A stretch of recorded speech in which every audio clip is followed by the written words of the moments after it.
Hey, health is definitely more about being proactive rather than being reactive. So let's ask a different question, right? Let's ask the question is, what can I do to keep my child healthy? Rather than what do I do when my child has an ear infections? What do I do when my child has an upset stomach or growing pains? Are they chronically having issues with asthma or digestive issues where their stomach's upset all the time? Well, let's ask what they do need. And so what I'm going to do is walk you through an acronym, and I use the word DRESS, DRESS. Okay, and we're going to cover those first two today. The first one is like diet. What is my child eating or consuming? Okay, or maybe not consuming. Rest, R, is the next one. So are they getting adequate rest? And then E for exercise, and then S is how do we deal with stress? And then the last one is like the linchpin. That is the nervous system. When we call that in chiropractic terms, subluxation. How is the nervous system responding, or how is the nervous system interfere with, or they get stuck in this state of stress? And it can influence all the ones before it. It can influence the diet, the rest, exercise, and stress. But let's talk about diet today and then move on. So diet, obviously we need to consume foods that are good for us. So it's about adding foods that are really good and then removing the toxins. So I'm going to talk to you about what you can do. And remember, you're a role model. So if you're eating the good foods, your kids are eating good foods too. And you know what to eat: the apples, the broccolis, those types of things, fresh vegetables, fresh fruit, lean meat. Great sources of protein. Don't forget the mushrooms are awesome. My daughter loves those. She's starting to get, every time those are clean, she's starting to eat them more and more. So, and put them on other foods and mix them in foods too. But what about removing the toxins? I got to tell you, some of the candy, especially for Halloween, you start to see dyes in the food. Oh my gosh, you can see a drastic change in behavior for kids with the toxins. Aspartame's a big one in the yogurts. The diet stuff, the diet pop, and a host of many other things. I can tell you a list goes on and on and on as far as the food additives.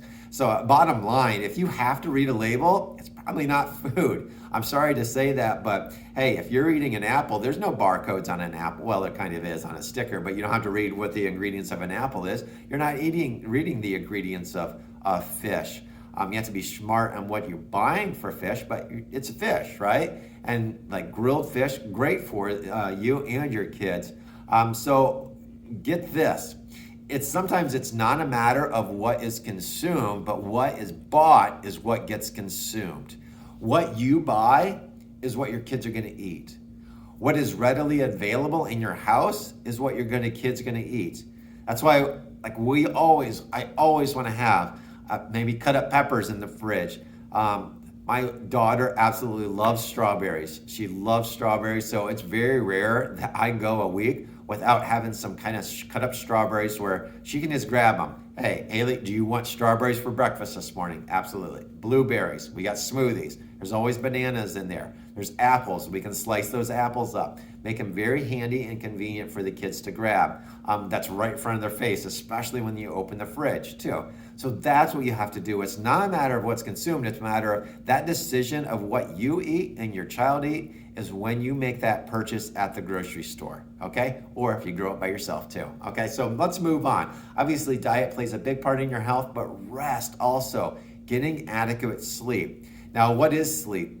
You need to reset your body. You need to recharge the proteins in your body. So it's a reset that your body needs to rest. Hey, your brain needs that. Your brain actually consumes 20% of the energy you use.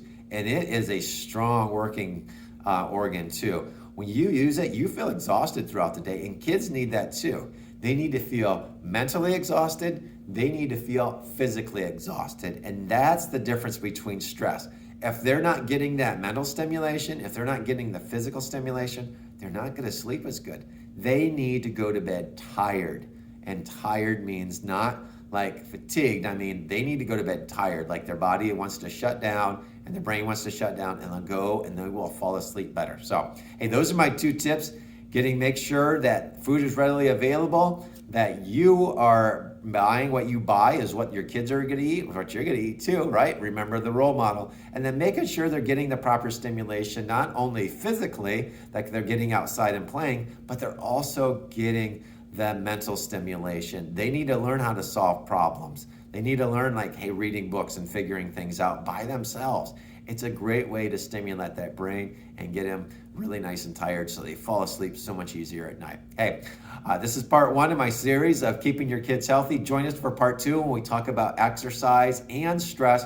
They go hand in hand, and how exercise even relieves some stress. Hey, I'm Dr. Randy Wirtz in Thrive Chiropractic. Hey, hit me up, DM me. That means ask me a question. What can we do? I love to be that resource for you to help your children thrive and help your family just come together even more. So there's a lot less tension and your family can just thrive, as I said before. Hey, take care. God bless. Have a great day. Bye-bye.